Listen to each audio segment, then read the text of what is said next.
एक वक्त था जब नोकिया फोन मार्केट का बादशाह हुआ करता था। कनेक्टिंग पीपल के टैगलाइन के साथ नोकिया मोबाइल ने करोड़ों लोगों के इमोशंस को कनेक्ट किया। कभी हर हाथ में दिखने वाले सेलफोन नोकिया के लिए फोर्ब्स ने भी अपने कवर पेज में लिखा था, can anyone catch the cellphone king. Nokia 1100 और नोकिया 1110 तो पूरे वर्ल्ड के साथ भारत में भी 2 दशक से भी ज्यादा टाइम तक लोगों का फेवरेट बना रहा। नोकिया के इस रिंग के साथ फर्स्ट टाइम कॉल पर बात करना और इस मैसेज ट्यून पर बिना इमोजी वाले इमोशनल मैसेज का मजा ही कुछ और था। इसीलिए तो अनयूज नोकिया सेलफोन आज भी कई घरों में यादों के तौर पे मौजूद है। उस जमाने में नोकिया ने बड़ी आसानी से 1 बिलियन से भी ज्यादा कस्टमर बनाकर पूरे वर्ल्ड में अपना दबदबा बना लिया था। लेकिन धीरे धीरे एंड्रॉइड और एप्पल के स्मार्ट मोबाइल्स का दौर आया। हालांकि नोकिया यहाँ भी पीछे नहीं रहा। कंपनी ने एंड्रॉइड फीचर्स के साथ कई स्मार्टफोन्स लॉन्च किए, लेकिन अफसोस नोकिया के बटन वाले मोबाइल को लोगों ने जितना प्यार दिया, अन्य दूसरी मोबाइल कंपनी के बेहतरीन स्मार्टफोन फीचर्स की वजह से नोकिया के स्मार्टफोन को लोगों ने नो कहकर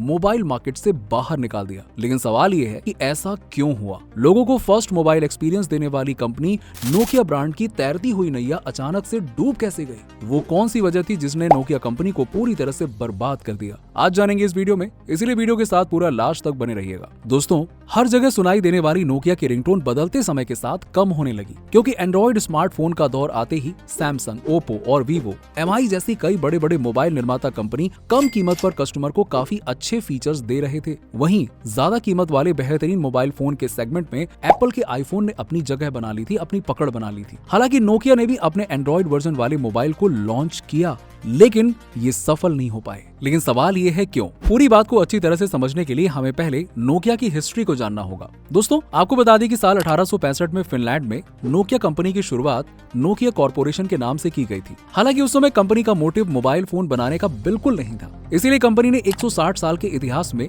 कई इंडस्ट्रीज में अपने हाथ पैर आजमाए थे। कंपनी की शुरुआत फ्रेडरिक आइडस्टम ने अपने दोस्त लियो मैचलिन के साथ मिलकर फिनलैंड के फॉरेस्ट से पैसे बनाने के लिए पेपर मिल के रूप में किया था। फिर दौर आया फर्स्ट वर्ल्ड वॉर का, जब अचानक से लोगों के बीच में इलेक्ट्रिसिटी की डिमांड बढ़ गई। तब फेडरिक ने मौके का फायदा देखते हुए कंपनी के पास वाले रिवर से इलेक्ट्रिसिटी जनरेट करने का काम शुरू कर दिया। इस इलेक्ट्रिसिटी को नोकिया एबी कंपनी के नाम से फर्स्ट वर्ल्ड वॉर के लिए सप्लाई किया जाने लगा। लेकिन जब फर्स्ट वर्ल्ड वॉर के बाद इलेक्ट्रिसिटी की डिमांड कम होने लगी, तब नोकिया एबी कंपनी लॉस की तरफ बढ़ने लगी। इसी दौरान एडवर्ड पोलन की एंट्री नोकिया कंपनी में हुई, जो फिनिश रबर वॉक के नाम से टायर और बूट्स की कंपनी चलाते थे। एडवर्ड पोलन ने लॉस में जा रही नोकिया एबी कंपनी को एक्वायर कर लिया और फिर साल 1912 में स्थापित फिनिश केबल वॉक कंपनी को भी 1932 में नोकिया एबी के साथ मर्ज कर दिया गया। फिर कुछ समय बाद जब वर्ल्ड वॉर 2 गुजर गया, तब नोकिया एबी कंपनी के अलग अलग फील्ड्स में एक्सपेंशन को देखते हुए फिनलैंड की सरकार और यूनियन सोवियत ने मिलकर कंपनी को बड़ा सपोर्ट किया।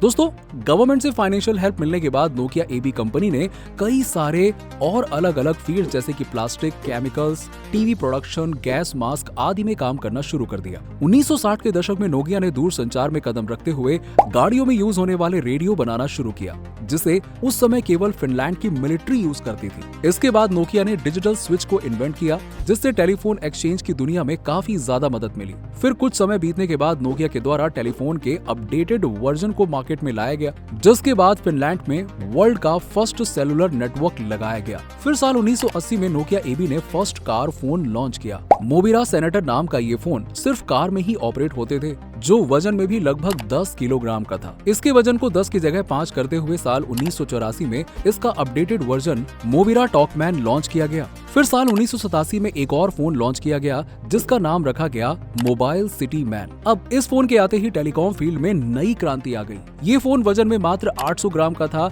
जिसे आसानी से कहीं भी लाया ले जाया जा सकता था, लेकिन इसकी कीमत काफी ज्यादा थी। अगर भारतीय रुपयों में बात करें तो उस दौरान इस फोन की कीमत 5 लाख रुपए से भी ज्यादा थी। फोन को काफी ज्यादा रिच लोग ही अफोर्ड कर पाते थे। हालांकि इसकी कीमत थोड़ी ज्यादा होने के बाद भी नोकिया का प्रभाव धीरे धीरे करके फिनलैंड के बाहर यूरोप और अमेरिका के देशों में भी छाने लगा, क्योंकि यूनियन सोवियत संघ के प्रेसिडेंट के मैकेल के द्वारा इस मोबाइल सिटी मैन को यूज करते हुए खींची गई एक फोटो अचानक से काफी ज्यादा पॉपुलर होने लगी, जिसके बाद से ही नोकिया एक फेमस ब्रांड के रूप में पहचाना जाने लगा। फिर कुछ सालों के बाद में 2G सेलुलर नेटवर्क को लगाने के बाद जुलाई 1991 में यूरोप के पीएम द्वारा नोकिया से फर्स्ट 2G कॉल और इसके ठीक एक साल के बाद वर्ल्ड का सबसे पहला मैसेज मैरी क्रिसमस को नोकिया के फोन से भेजा गया। दोस्तों, नोकिया के बढ़ते डिमांड के साथ उनको फंड की जरूरत भी बढ़ने लगी, जिसके बाद नोकिया ने सारे बिजनेस को बंद करके सिर्फ नोकिया फोन पर ही फोकस किया। टेलीकॉम की दुनिया में कंप्लीटली इन्वॉल्व होने के बाद नोकिया ने साल 1994 में नोकिया 2110 को लॉन्च किया, जिसके बाद नोकिया का मार्केट पूरी तरह से बदल गया,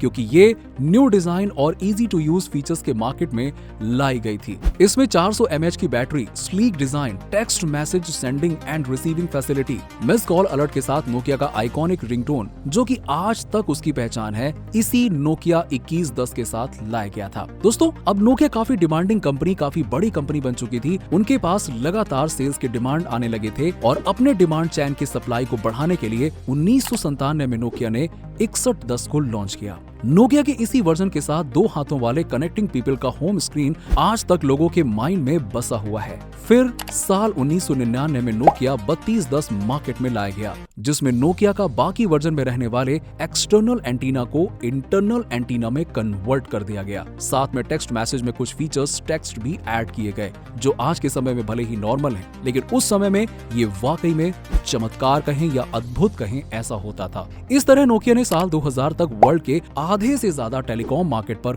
कब्जा कर लिया था। दोस्तों, फिर साल 2002 में नोकिया ने नोकिया 5110 और नोकिया 1100 लॉन्च किया।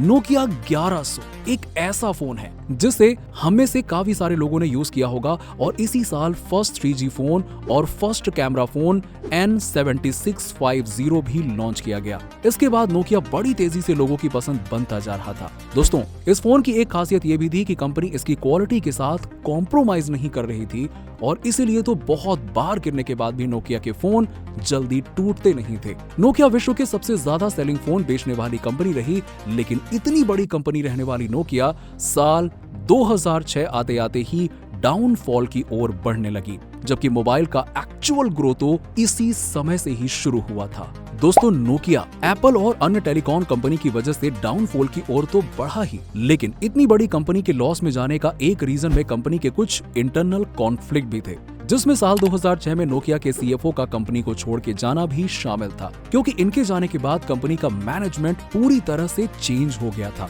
दोस्तों, इस समय स्मार्टफोन का समय शुरू हो चुका था, और जिसके कंपटीशन में नोकिया ने साल 2007 में N95 फोन को लॉन्च किया था। हालांकि इसकी कीमत थोड़ी ज्यादा थी, लेकिन इसमें स्मार्टफोन के जैसे features, inbuilt GPS, 5 megapixel camera, 2.6 inch display आदि को इंक्लूड किया गया। अगले कुछ सालों में नोकिया ने इसी तरह के N सीरीज में कई नए स्मार्टफोन्स को लॉन्च किया, लेकिन साल 2007 में ही एप्पल ने भी मोबाइल मार्केट में अपने आईफोन को लॉन्च कर दिया। एप्पल ने टच स्क्रीन वाली मोबाइल लॉन्च किए, जबकि नोकिया अब तक बटन वाली मोबाइल ही लेकर आ रहा था। एप्पल के आते ही मोबाइल मार्केट में एक नया बदलाव आ गया, एक चमत्कार हो गया।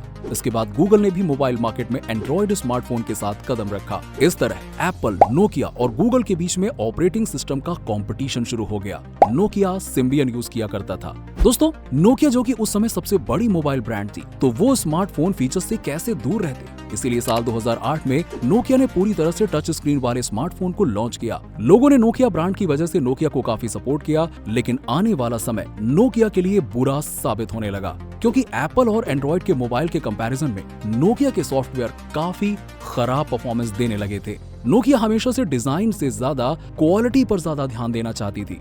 दूसरी तरफ बदलते समय के साथ लोगों को मोबाइल क्वालिटी से ज्यादा डिजाइन्स पसंद आने लगे थे, इसीलिए लोगों ने एप्पल और गूगल के फोन को प्रेफरेंस दिया, और इस तरह से गूगल और एप्पल के आने से अमेरिका, यूरोप के साथ पूरे वर्ल्ड में नोकिया का डाउनफॉल शुरू हो गया। और साल 2009-10 आते आते अमेरिका के मार्केट में नोकिया को लगभग 30% तक का लॉस झेलना पड़ा। दोस्तों, इधर एशियन मार्केट में भी चाइना की कई छोटी छोटी कंपनियों ने भी गूगल के साथ मोबाइल मार्केट में कदम रखा। साल 2011 के आते आते अब लगभग पूरे विश्व में एंड्रॉइड और एप्पल छा चुके थे।